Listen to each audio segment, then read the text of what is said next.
qui fait ce bruit.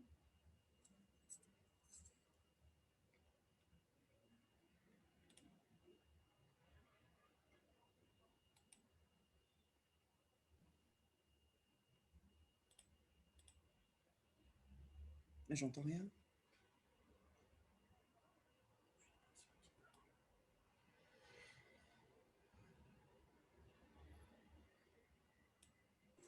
Hello, my name is Séverine Martin.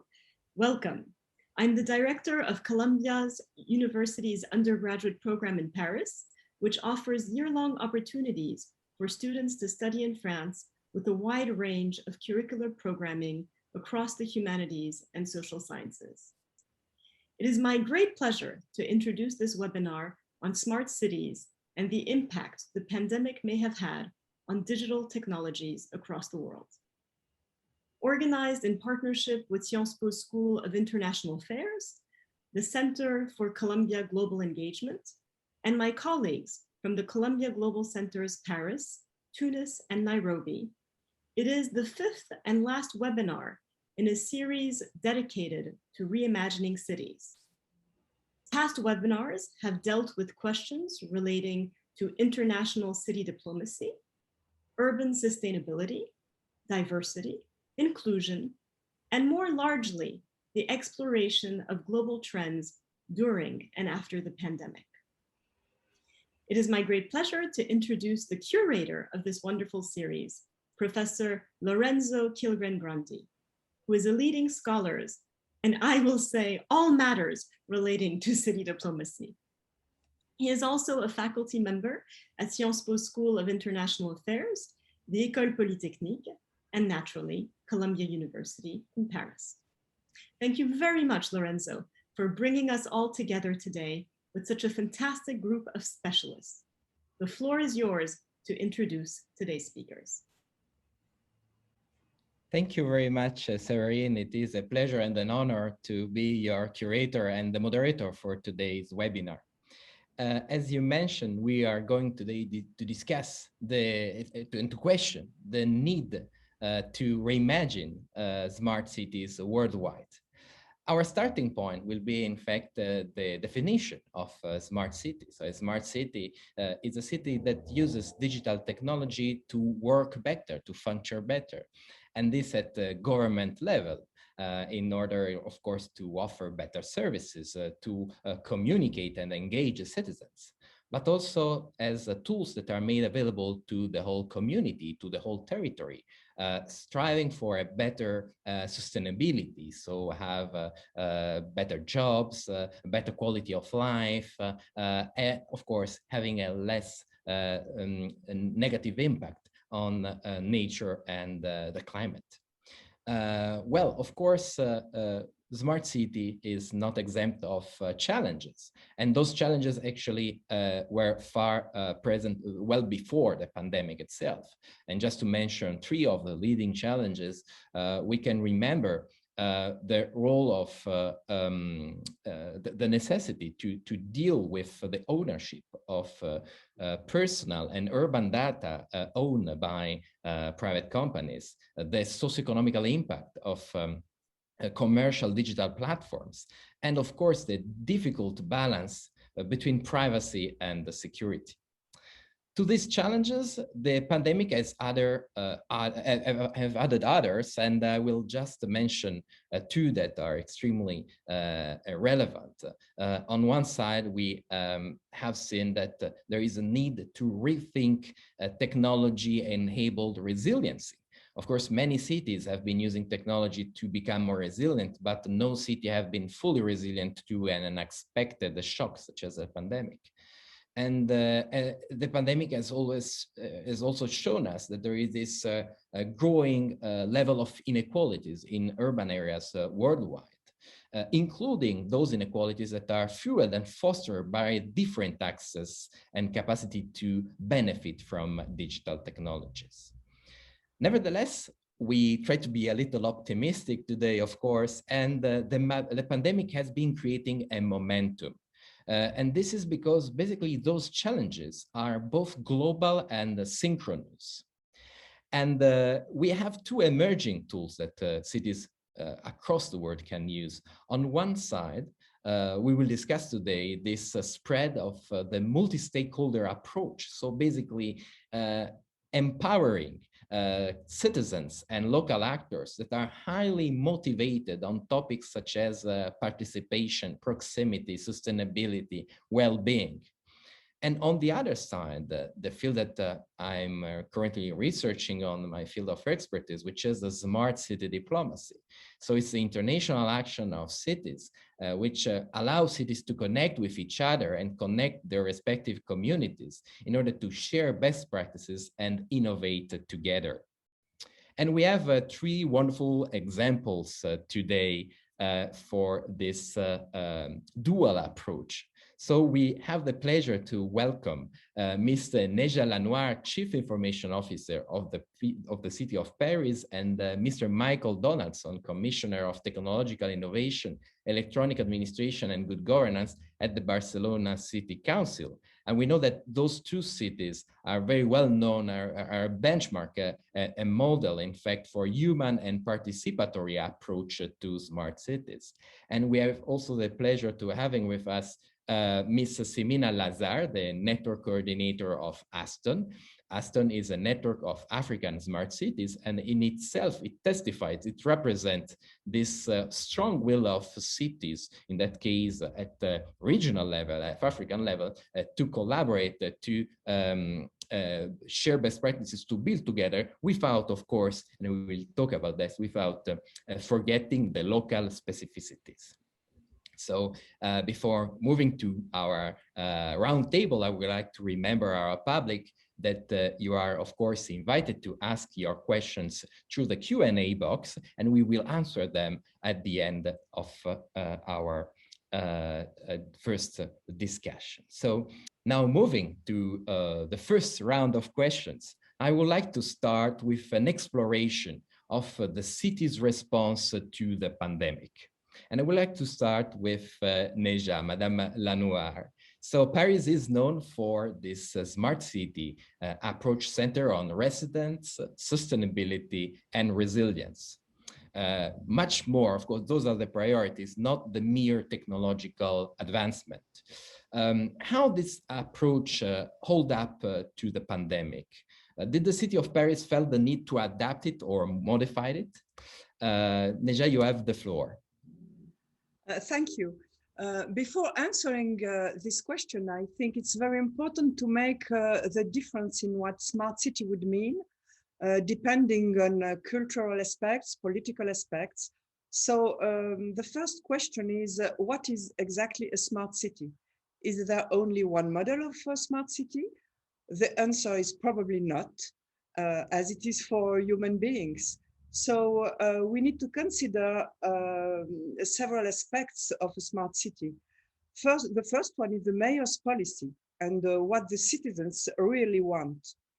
And we feel that they want efficient services with an advanced e-administration, having a city which is clean, with reliable and frequent public transportation, for example. But we have also to consider the type of the city. An old city like Paris with its old Haussmannian buildings and narrow streets is very different from an Asian city, a new Asian city or Middle East city, or a city in a developing country. A smart city also depends on the economic power of the city and the means which can be expanded to make the city smarter. Another thing which is important is the maturity of the digitalization, because it has become now necessary to offer to the citizens the possibility to access all the municipality services online and as useful as possible. This seems to be now the basis of the smart city, as they need to find on their phones the best way of transportation, a free-floating bicycle app, or how to pay for their parking ticket, etc. We also have to take into account something very important in Europe. It's the legislation in force, such as the GDPR, which must be respected for all our digital projects.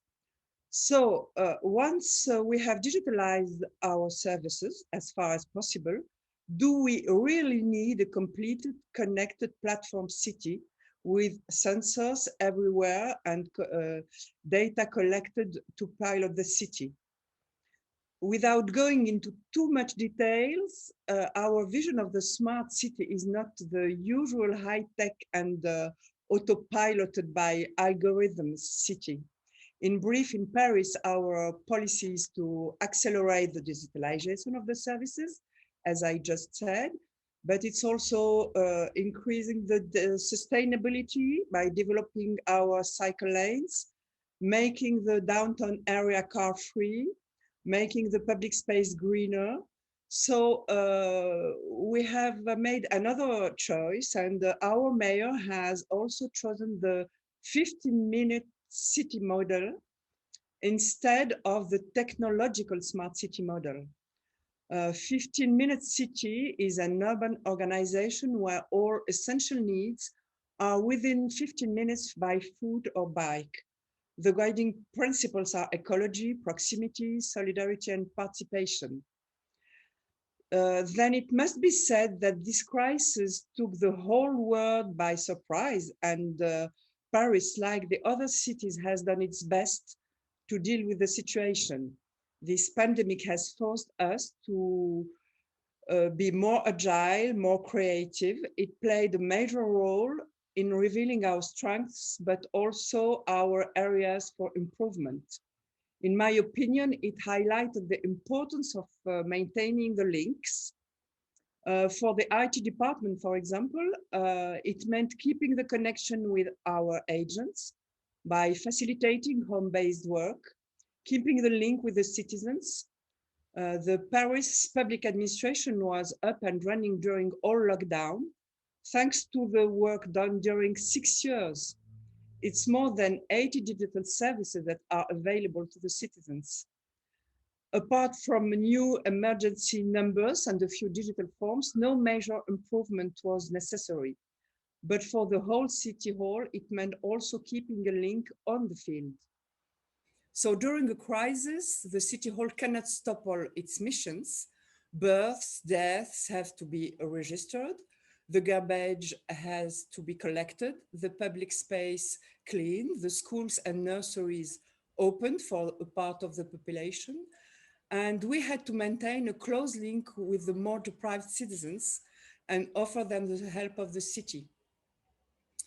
So we had to deal with two different types of services to the citizens, digital and on-site one. So we can say that the climate change and the consequences of this pandemic have rather comforted us in our choices. Adapting to new risk is the basis of resilient strategies.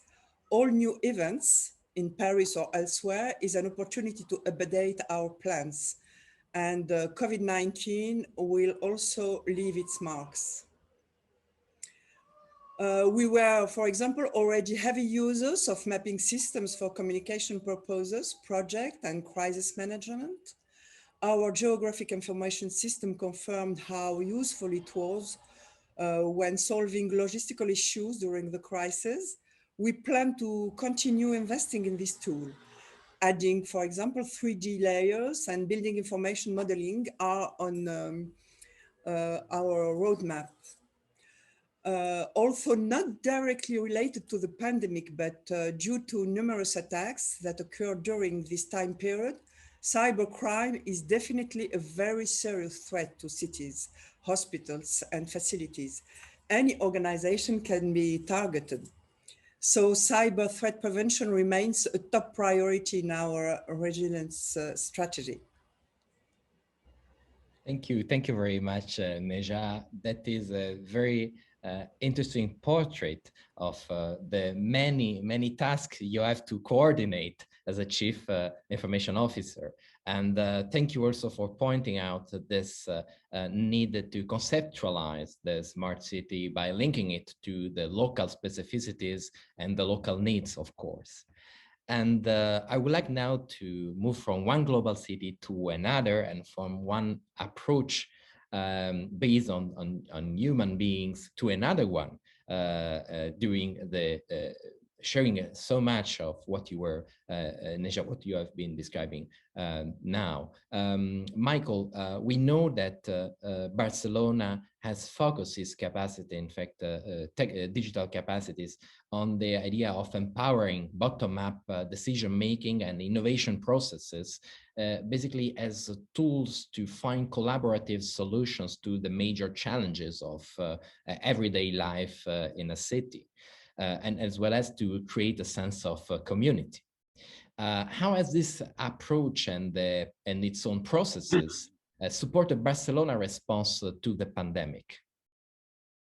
Yeah, thanks a lot, Lorenzo. Thanks a lot for inviting me, for inviting Barcelona, and great to share today's event with Severin, with Simina and Nejia. It's a great pleasure to learn from you all, and especially from Paris. Yeah, well, and I think it was very important to point it out, as Nejia was pointing out before. We would have to make a kind of thinking about, or trying to think about what does a smart city means, because as Nejia was pointing out, it doesn't have any. There is no one unique model, or there is no one unique city that can talk about smart city for the rest of the cities. So each of us, each of our cities, we have to define our idea on this smart city, and probably it's a kind of a mixture of different ideas or of different inputs. And I mean, it's not a kind of a laboratory when you study at the universities.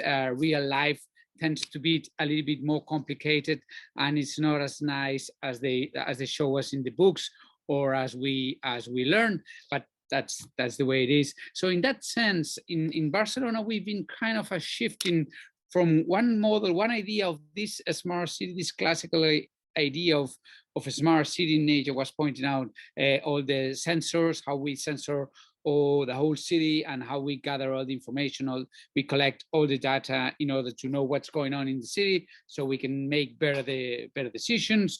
We've been shifting from that idea. We have added kind of a new lay, not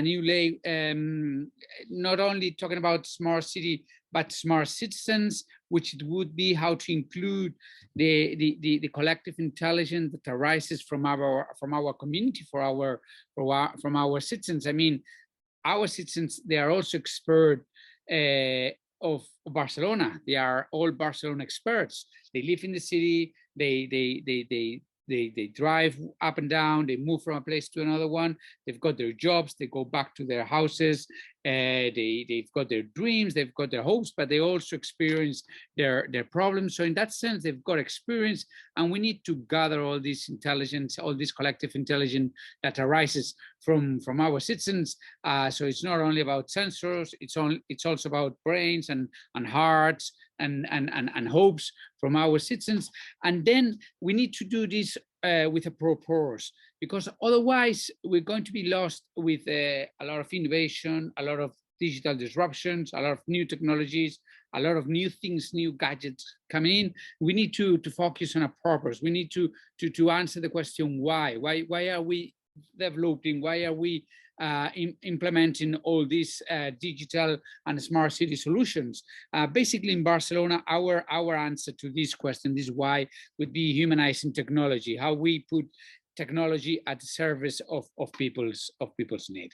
So this would be kind of our idea, the idea we are developing in our city. I mean, we need to consider that for the last 20 years, there's been as many digital disruption as the whole history of the mankind. So it's a huge amount of new technologies. I mean, we're not only talking about when our parents call us and they want to know if they have to update the WhatsApp conditions, the terms, or what's this Bizum, you have to pay you're gonna pay me. It's not only about that, it's a lot of new technologies that we need to consider, and we need to extract what's good for the common good.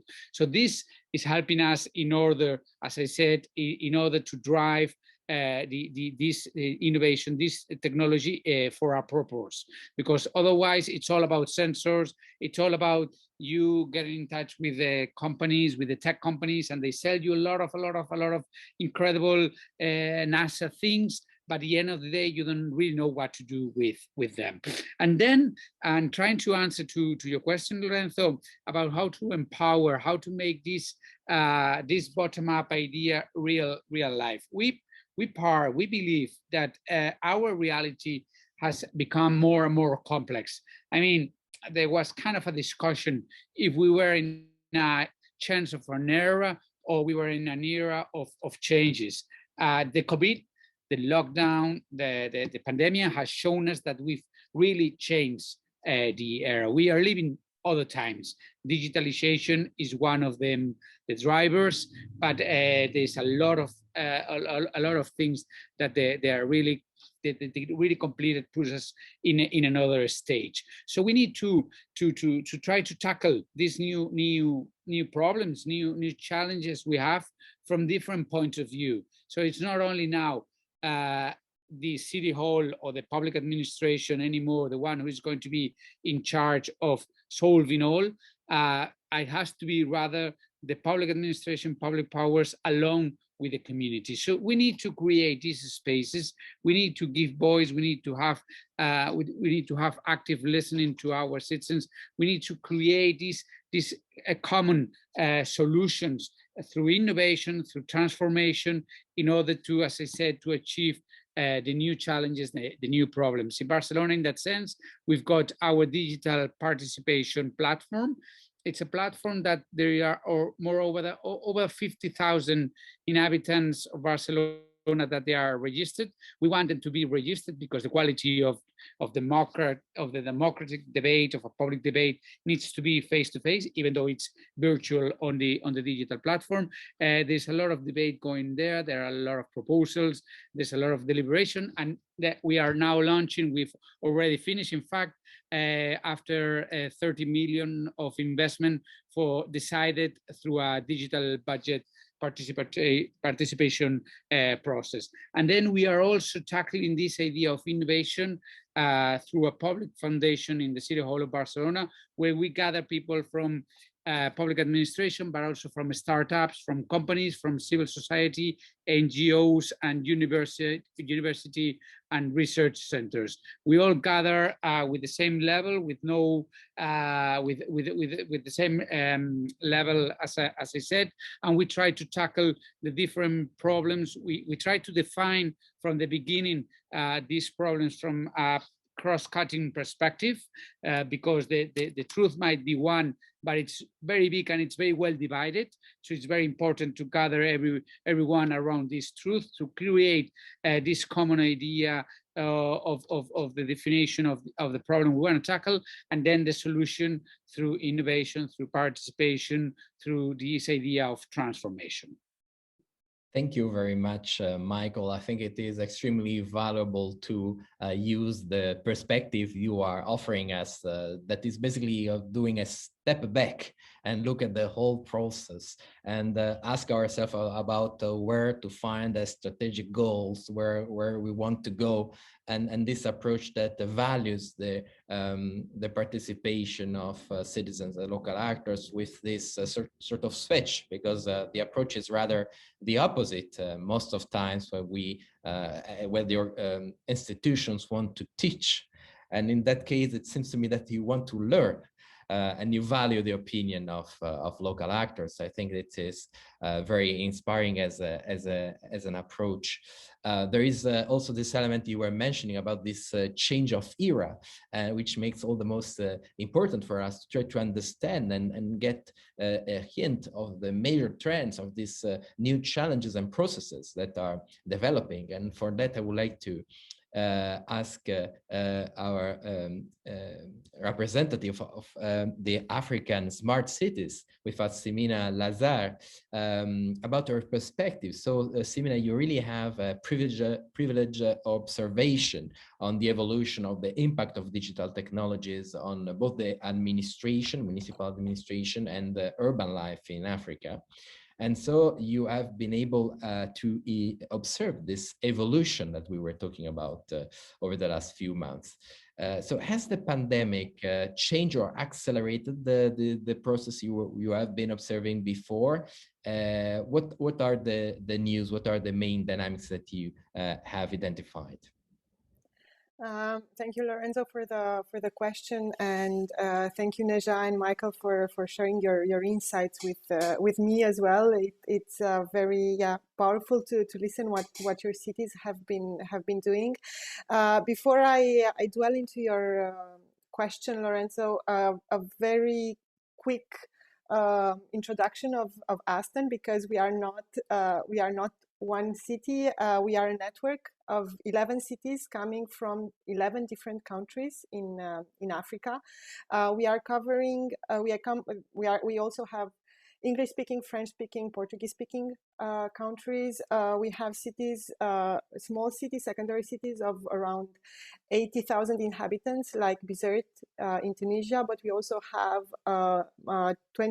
roughly 22 million inhabitant cities like Lagos in our network. So that gives already an idea of the variety of the cities we're working with. And the aim of ASToN is to use tech to overcome local and global challenges like mobility, like citizen engagement, like health, land management, and so on. And the ambition that we're having is to create a cohort of cities that can learn from one another to become leading digital actors. Of course, in a faster but also in a more sustainable way. This is a 3-year program that lasts until mid-2022. And it must be said that it is a collaboration between the French Development Agency and the European program that is called URBACT, that has been piloting such networks in Europe for nearly 20 years now. And it must be said that when you were talking about solutions, you mentioned the multi-stakeholder approach. This is really one of the pillars of URBACT and hence of ASToN, in the sense that not only we believe that by bringing cities together, they can exchange, they can learn from one another, so they can become stronger actors in the digital field, but also we encourage them to position themselves, as Michael was saying, as facilitators on the ground. So it's not about the city that knows it all. It is really about creating a space where the city, the municipality can exchange with the citizens. Now, responding to your question, it was last year was indeed very intense for us, and it must be said that not all cities in our network were touched equally by the pandemic. This is like the biggest element of context that I would like to give with respect to my answer. There were cities in which the negative effects of the pandemic, like the economic effects, like the social effects, I'm here thinking about stigmatization, were much stronger than the health aspect in itself. It is true that there were cities where the health element was really, really important. We had our partners in Tunisia, in Morocco, in Rwanda, in Uganda, where very important measures were taken to limit the outbreak of the pandemic. And in order to respond to your question more specifically, I would say that the impact of digital tech on the African municipalities, from our position in ASToN, we saw it at 3 levels. The first one is to say that many of them realized the extent to which the digital divide is real.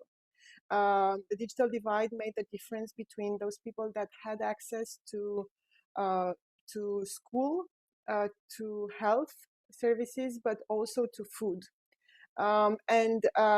This made cities like our partner in Morocco, Benguerir, to put in place collaborations, especially with their polytechnic university, and provide, create public spaces where free Wi-Fi was offered. They also gave free access to learning platforms for children.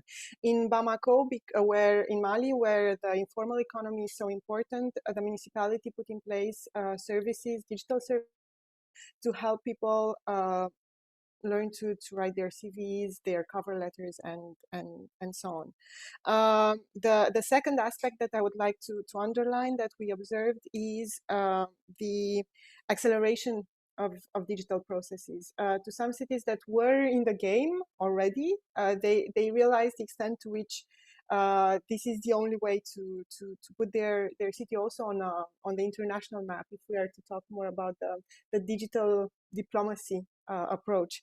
And here I'm thinking of Kigali in Rwanda that launched a digital ambassadors program, where they were they did last year, and where young people are working closely with the older populations in their neighborhood, and they are training basically citizens to access e-government programs and services. In Niamey, in Niger, also they worked with the university, with the students to do a mapping of the city, map the services that were still open during the lockdown, like the pharmacies, the shops, and so on. So we observed this acceleration, very strong acceleration in some cities of these digital trends. And last but not least, I would underline again the human aspect, as Michael was saying, but inside the municipality. I think that while when we started ASToN 2 years ago, some joined because they knew it was the thing to be done. By the end of last year, they were all 100% convinced that there is no other way than to improve the digital literacy also within the municipality, because this is a very acute problem that we are still facing. Inside the African municipalities, not everyone has the skills to work with the private companies, to work with the big tech, to find solutions for their challenges. So we are also observing that drive to learn, to use tools, to better understand what this is all about. Yeah, I think that's a very brief response to something that can go on a bit longer, of course. Thank you very much, Simina. Well, I really think it is key what you were saying, this need to, on one side, see the differences and the need to adapt the reaction, even to synchronous and global shocks like the pandemic needed to be addressed in different ways, as you were mentioning. But on the same side, you were mentioning this element of connection, the idea of the acceleration. And the central role which is played by municipal officer. I think you're touching a very important point, this need for focusing on the internal capacities of municipalities to basically interpret fully the element that we have been discussing of basically empowering communities and connecting them to the international, to form coalitions of the willing, to form cooperation at the international level, like ASToN is doing right now. I would like to continue speaking with you and moving a little bit the perspective from the reaction to the future we can foresee. We know that there is an ongoing debate between cities on building up a new normal, which is different from the previous normal, and wants to be more sustainable, more just, something which is definitely in line with the wish of urban population. Well, unfortunately, you have been mentioning there are a lot of challenges that might limit this construction of a better future. Inequality, you mentioned this element, the problems of food, the literacy, and so on. So there are many, digital literacy in particular, there are many obstacles that are limiting the full impact of digital technologies in guiding this just and green recovery. So what are the challenges for the future of African cities, and how would you suggest that this future is built? Wow, that is a very vast question, Lorenzo, and I would love to give it a try. Again, I would focus on three aspects of future forward. The first one, and I'm very happy to be speaking to the community of the University of Colombia everywhere in the world, and I hope there are also colleagues from Africa that are listening. For me, the very most important aspect that I would is education, as a means to break the digital divide, as a means to create social elevators. And the example that I was giving earlier from Kigali, where they put in place this digital ambassadors program, working with the young people, empowering the elderly population in their community. We have a similar program in Morocco. Again, community-based. I think these kind of projects can really help think of a more equal and just future. It is also a means to fight fake news. This is a major challenge in Africa, and it also enables citizens to pass from the passive role of consumers to an active role, like a citizen role. So this is one aspect of it. I would in this bigger challenge, I would also, and you also underlined it right at the beginning, the importance of data. This is a topic Nejia was also talking about it at the beginning. In Europe, we have a legal framework that is very important, that is protecting us, that is coherent. It allows us also to understand the importance of the data as citizens that we are generating. In Africa, this is a major field. There are collaborations that start on this topic, but this is really at the beginning, and the citizens still have to understand the value of the data that they are creating. The second challenge I would like to focus on is about building local, and here I'm talking very much about the Occidental model of digital and tech that we have. That is honestly not sustainable. It's based on too much energy. It's based on using rare metals, and if every part of the world were to use this model, we know it wouldn't work. So it's not only about building local, but it's also about thinking local, thinking frugal. It is also about us learning from them. And again, in this building local, I'm stressing a lot the community element, which in Africa is very, very important. And if again there are African colleagues among the participants, I cannot recommend enough the work of an African anthropologist and architect called Sename Kofi, that has been doing some very interesting experiments in Lomé, building also 3D printers with local materials, building community hubs based on the village model. There is a lot of work and inspiration in what he's been doing. And to answer your question, this is less of a challenge, and it's more like a solution. And as I was thinking of it, I realized that the best way to pin this down is really the name of the series of these conferences that you are organizing, which is, it is crucial to reimagine the city in a different way. And when I say that, it's of course about innovation, building cities as a testbed for innovation, but it's more profound than that. It's about working with the young people, especially in Africa. The generational mix is crucial to build this resilience we are talking about, and also again specific for the African cultures, for the cities I'm working with. I would underline also the informality of tech.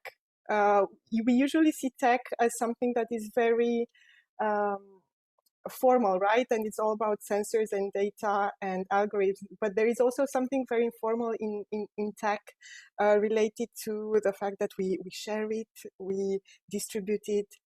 So I would encourage everyone to also think about how we can truly reimagine the city if we want to break all the divides that you were talking about and build a brighter and a more sustainable future for our cities.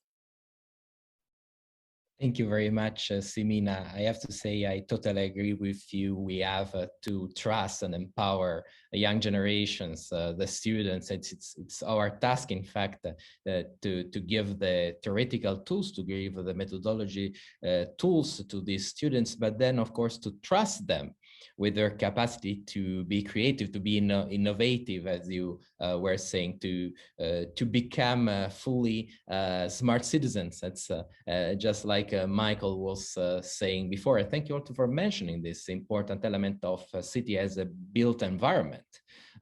This has always been the nature of cities, will always be, of course, with the addendum of smart technology, but we also have to think about how spatially our life is organized. And it's interesting to see how we can connect new technologies such as fab labs and 3D printers to new creative way to intend the future, the built environment, decolonizing, in fact, this and finding the wisdom, which is both from innovation of young people, but also from very ancient traditions that bear with them a lot of wisdom that should not be forgotten. From Africa, we move back to Europe, and I would like to now address my questions to Michael. There is an interesting debate, in fact, between scholars on the potentially negative impact of success stories in the framework of smart cities. So this is related to the ongoing debate between competition and collaboration between cities. So there is a certain level of evidence, in fact, that the success of global cities might drain, in fact, resources, both human and material resources, from smaller cities that are less competitive, are less capable of connecting themselves and, of course, making the important investments that are needed to become a smart city. So what is your perspective? How can we address this territorial digital divide, and how can we make sure that cities collaborate and do not compete? Yeah, well, it's a pretty complex question, and it's not easy to respond, to answer, because as we know, resources are limited, and now, for example, with the next generation funds, that there are millions of euros are raining, coming down from sky, everybody's going to fight for them. So this is going to be a kind of an inner competition to see who presents the better projects and who is able to gather the more money, the better. So yeah, in that sense, there is a kind of a competition. I think it is more important for each one of us or of the city to have the idea, a very clear idea of our project, and see where we have our real value, and see where which are our potentials in order to get the access to these funds, rather than creating new things from the beginning.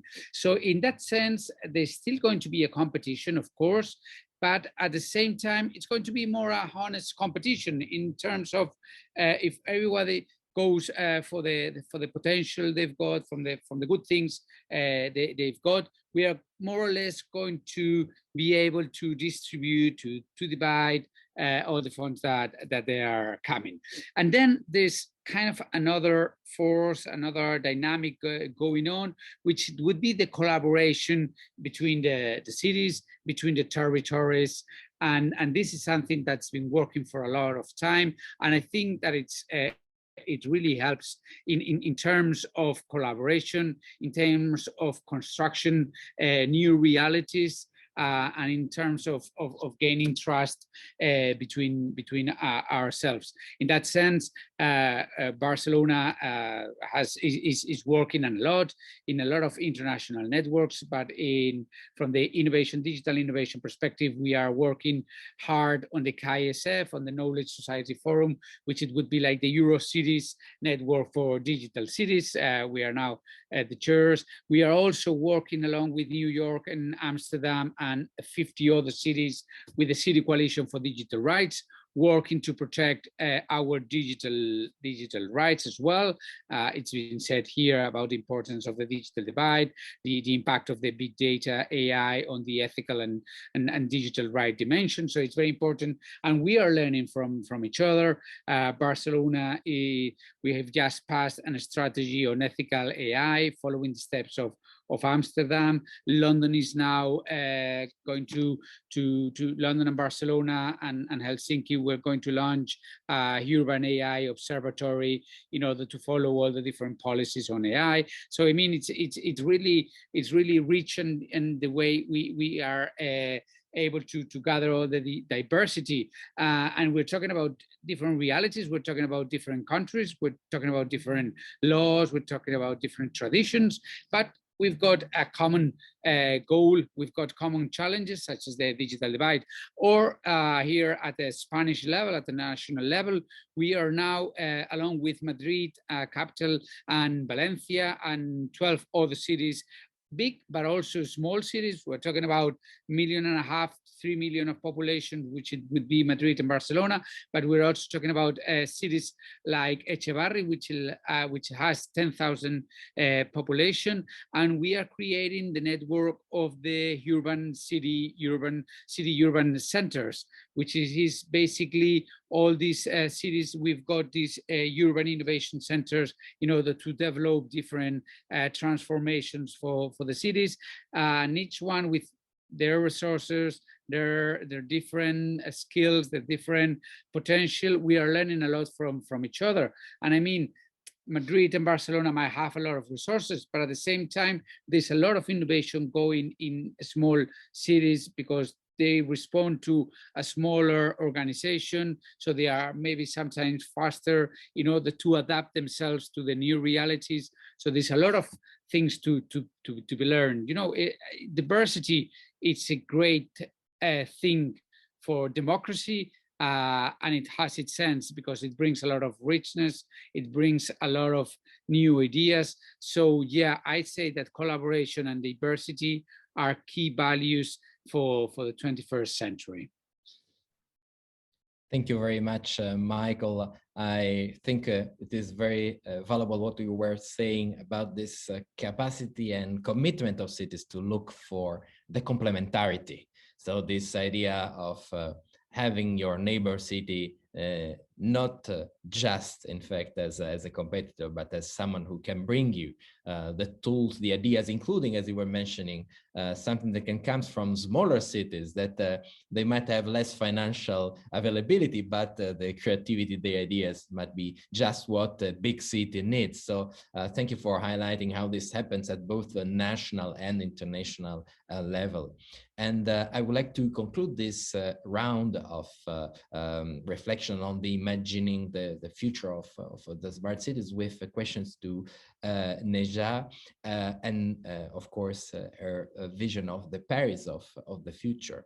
I would like to talk about the digital divide within a city. So the fact that there are part of the population that for the element of digital literacy, for example, or the little availability of funds cannot fully benefit from many of the technologies that are already available. So what is the city of Paris doing? What are the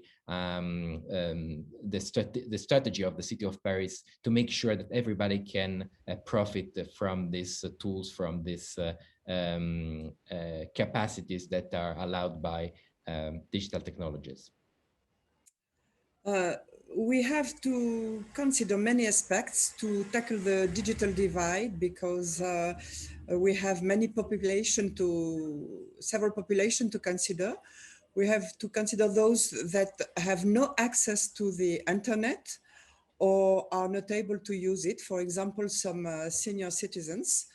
And for this category, we try to provide on-site assistance. So when we build a digital service, we can't forget them, and we have to find another solution to help them.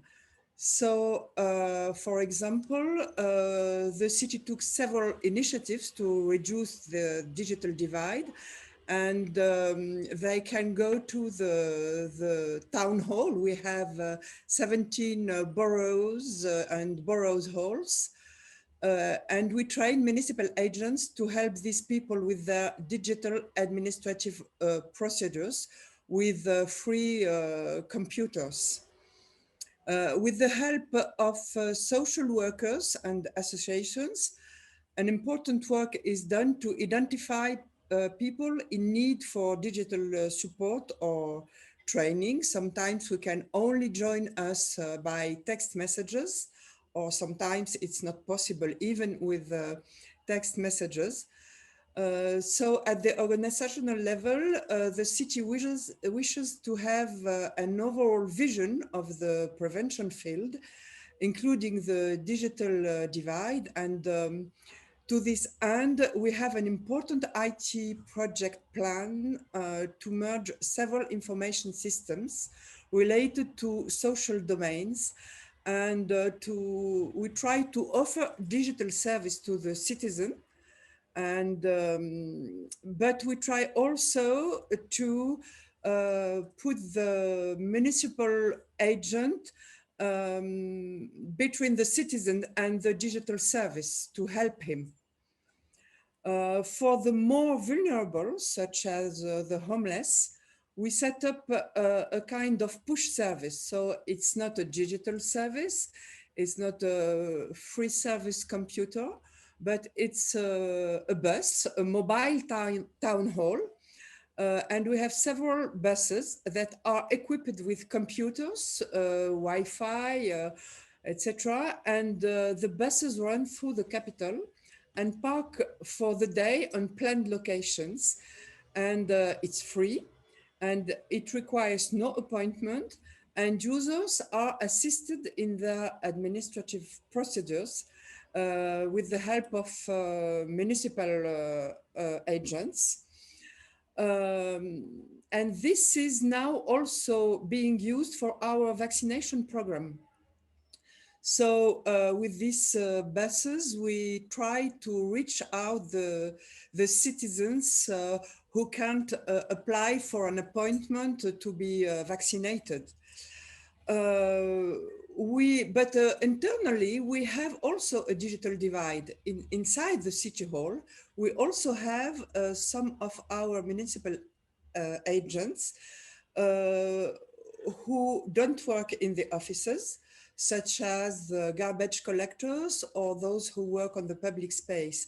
And even these employees need an access to digital services, for example, to order their work clothes or check their personal data in the HR application. So we have set up in their local site control centers computers, and their managers, their close managers, are trained and expected to assist them if necessary. So the digital divide is a problem for the citizens, but in a city like Paris with 60,000 employees, it's also an internal problem. In another way, very different way, we have also a kind of digital divide to the access to the software. The cities have all the same needs, or the needs are similar, and we all develop the same products, the same software.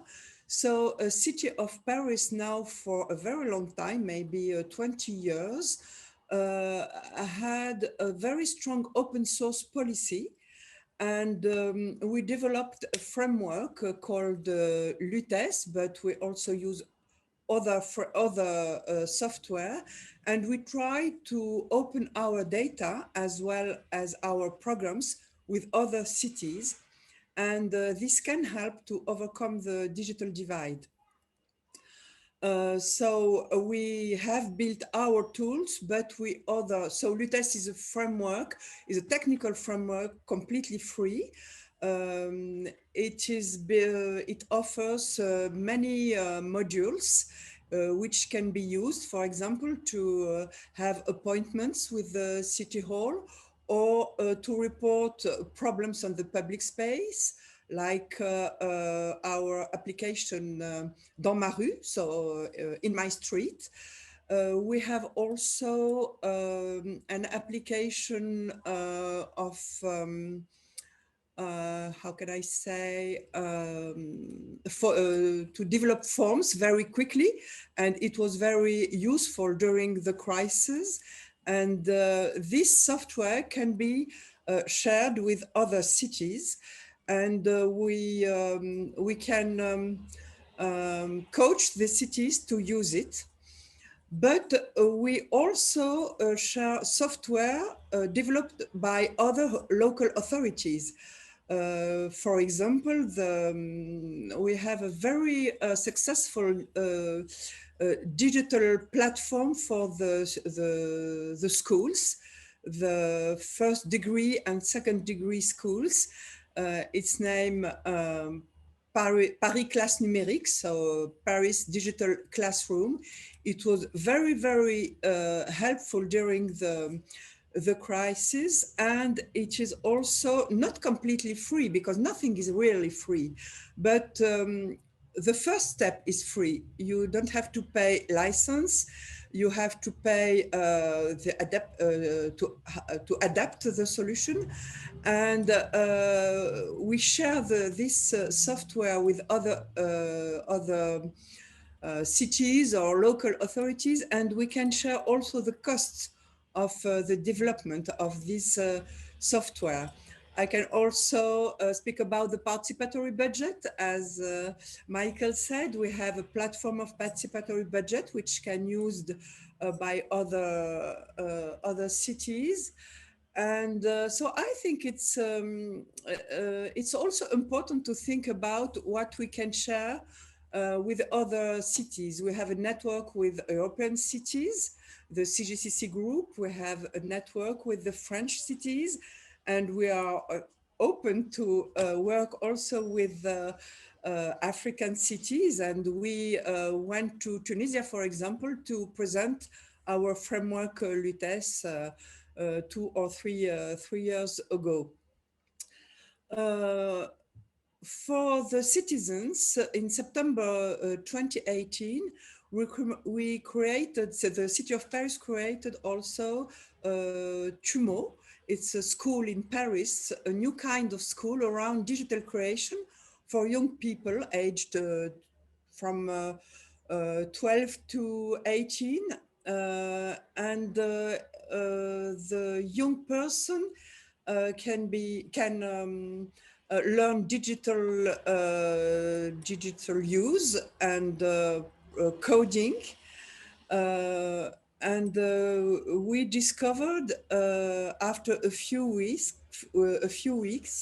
that everyone will deepen their knowledge in the specialties of their choice between 3D modeling, cinema, animation, video games, etc. And I think it's very useful for the young children who participated to this experience. Thank you very much, Nejia, for sharing this approach. I think it's encouraging to know that cities look for diversity, look for the specificities, and look for the people that needs the city the most, and try to be close to the citizens, creating, closing this digital gap. And thank you also for talking about this capacity of cities to collaborate. You mentioned the element of standards, the approach of having open sources, platforms. They need also to share costs. As you mentioned, there are also costs involved. And so this is something which are fueling, in fact, as we were saying before, this smart city diplomacy that allow for more and more cities to align their efforts and be collaborative. Thank you so much to all the panelists. And now I'm happy to move to the Q&A session. And for that, we have two students that will open the dances. And first of all, I will leave the floor to Aliénor de Thoisy, Sciences Po graduate student. Yes, hello. Thank you very much for your talks, which were quite fascinating. I had a question to Mrs. Lanouar. I was thinking, smart cities really raises the question of digital sovereignty. And as you mentioned, the City Hall of Paris has developed its own platform and network, which is Lutes. And I was wondering, do you think that it is beneficial if all cities develop their own softwares and programs in the name of digital sovereignty? Or would it be better if we all use the common international and unique program and system? I think that we can't have only one policy to develop our software. So in City of Paris, when we launch a new project, we consider the two possibilities: to use our Lutes platform or another open source platform, but we also study what the market can offer. And it depends really on the domain. For example, if we have to build a new financial system, it's not interesting to develop internally a platform. But if we address a new service, a new digital service toward the citizens, we don't find on the market what we need. And it's more useful and more optimized to use a digital service already developed by another city, or to develop our own digital service, because the needs of the cities are very specific. So you can find on the market what you need, exactly what you need. So it depends really on the domain you consider. So we have maybe 60%, 50-60% of our software developed on open source platform, and the other ones are developed with tools, software of the market. Okay, thank you very much. Thank you very much to both of you. And I would like now to leave the floor to Ayla Amin, Columbia undergraduate student. All right, thank you so much for having me here. So my question would be more centered on the idea of smart city itself. And of course, any of the panelists who would like to answer can answer my question. So I've noticed from the pandemic, this COVID-19 context, is that we sort of get used to this remote working setting. We can attend the lectures, we can complete our working in a very flexible location and schedule. So, but I still notice a lot of inconveniences in the city when I do this remote working. For example, when I go to a coffee shop, I usually experience a lot of noise pollution, children playing around, people talking pretty loud. And when I visit like airport or some other public spaces, when I struggle to find places to charge my laptop and my electronic devices, I still see that a smart city can sort of bring in some new solution for this new work from home setting. So I was wondering, like, because I have heard many strategies to improve the quality of the city and the public spaces. What are some approaches that can specifically help this new trend and this specific group of people who are working from home? That's my question. Thank you. Thank you, Haila. Maybe Simina or Michael, who would like to answer it? Yeah. It's a question that it kind of talks more about the future that's coming, that the solution for the present that we are managing. As you said, this crisis has created quite a lot of inconvenience, but at the same time, a lot of good opportunities. I mean, and for example, all this flexibility and this kind of combination from home and going to work, it's something that it's for better, in the sense that it gives us more flexibility, that we don't have to use so much private transport or even public transport, so there is less pollution, there is less traffic, and also workers tend to feel happier in the sense that they can do their other things with more flexibility. But at the same time, I mean, it's something that we had to do, and especially from the public administration point of view, we had to do from night to today. I mean, because we didn't have these policies of working from home. It's something that we had to keep on providing our public services after the lockdown, but at the same time, we didn't have a strategy. So now we're going to learn again to go back to the offices, and this is at the stage we are now trying to manage. But at the same time, the challenge would be how to integrate all the benefits of, well, kind of the benefits of not the lockdown, but the digitalization has brought, how to introduce them in a new future, in a mixed future, virtual and real. And this is something that we're going to have to learn. You were putting some examples of inconvenience and good things at the same time. It's something that we're going to have to learn on the next years. And I don't think there is a universal solution for all the countries or for all the cities.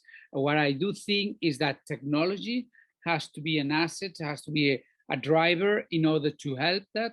And as I said before at the beginning of the panel, what we need to work is in terms of what ideas we want to achieve. I mean, do we want to have a more efficient transport and less pollution? Okay, let's work on this idea of telework, 2 days from home.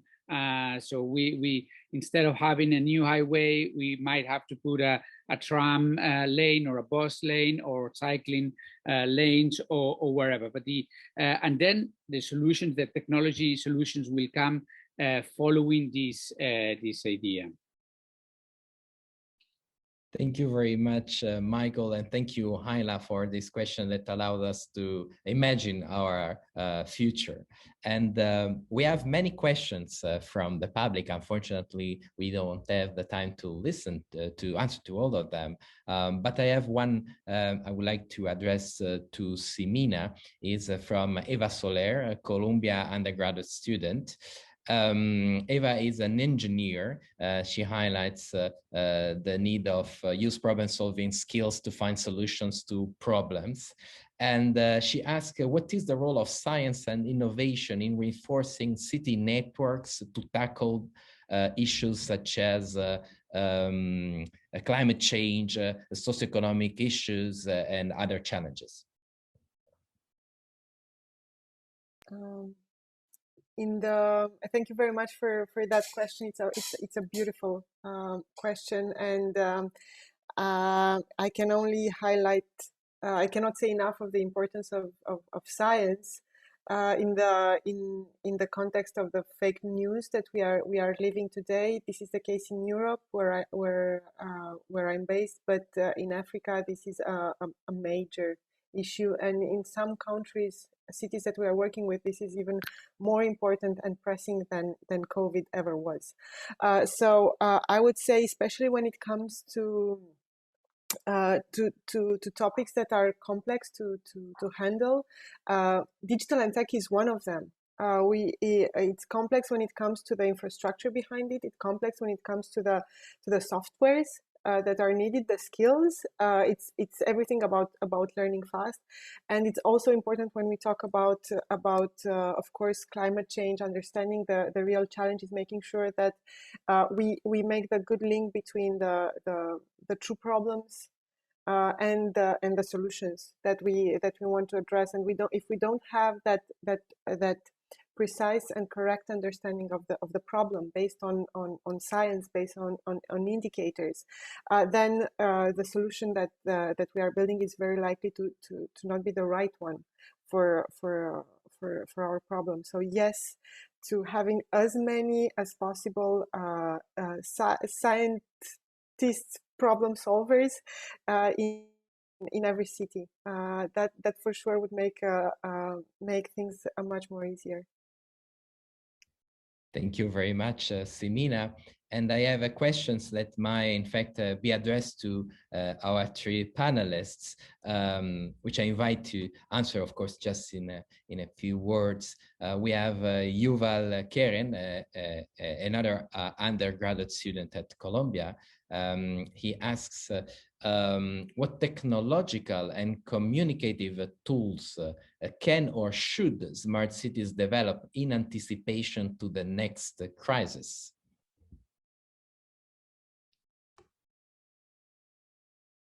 Nejia, would you like to start? Probably, I would say to be ready to analyze the big data. And as I said just before, to develop our vision of the public space in 2D and 3D. To have a better knowledge of our citizens and their needs during a crisis. And probably internally, we have also to be ready to have the skills available to work on site or at home. And I think we can improve our management of the crisis in this way. Thank you very much, Nejia. Michael. Well, it's really a tough question. I mean, imagine if they had asked us, if we had this webinar a year and a half ago, and in February, what's the future for your city and the technology? And we would be talking about AI and big data and all these things, and afterwards, crisis. I don't know. I do agree a lot with what Nejia was saying. I think that adaptation has become a major issue. I mean, we are living in this change of era, and this change of era is going to have a lot of different crises that's going to go one after the other one. If not, they are going to be all together. So what we need is to be prepared, using all the assets and all the resources, but at the same time, we need to know that we need to have a more proactive attitude in order to cope the new challenges that we're surely going to face in the years to come. Thank you very much, Michael. Simina. Both the previous responses were very complete, so I don't really see what I can add to that. But just so that I answer your question and also play a little bit the part of the agent provocateur, as we say in French, I think we also need to consider the possibility that the next big crisis can be a digital and tech one. So the next virus could be a digital one, not a biological one. I think that's also something that we need to prepare equally for. Thank you very much, Simina, and thanks to all our panelists for this food for thought. I definitely feel we are getting somewhere, reimagining the cities. We have definitely many hints to imagine what will be living in the smart city of the future. So thank you so much to all of you. Thank you once again to Simina Lazar, Network Coordinator of ASToN, to Ms. Nejia Lanouar, Chief Information Officer at the City of Paris, and to Michael Donaldson, Commissioner of Technological Innovation, Electronic Administration and Good Governance at the Barcelona City Council. And thank you to Séverine for hosting us, Séverine Martin, Director of Colombia in Paris, and thank you to Aliénor de Thoisy to assist us in this moderation. And thank you to all the viewers, of course, for tuning in. Goodbye and take care. Thank you very much. Goodbye. Bye, everyone. Thank you. Goodbye.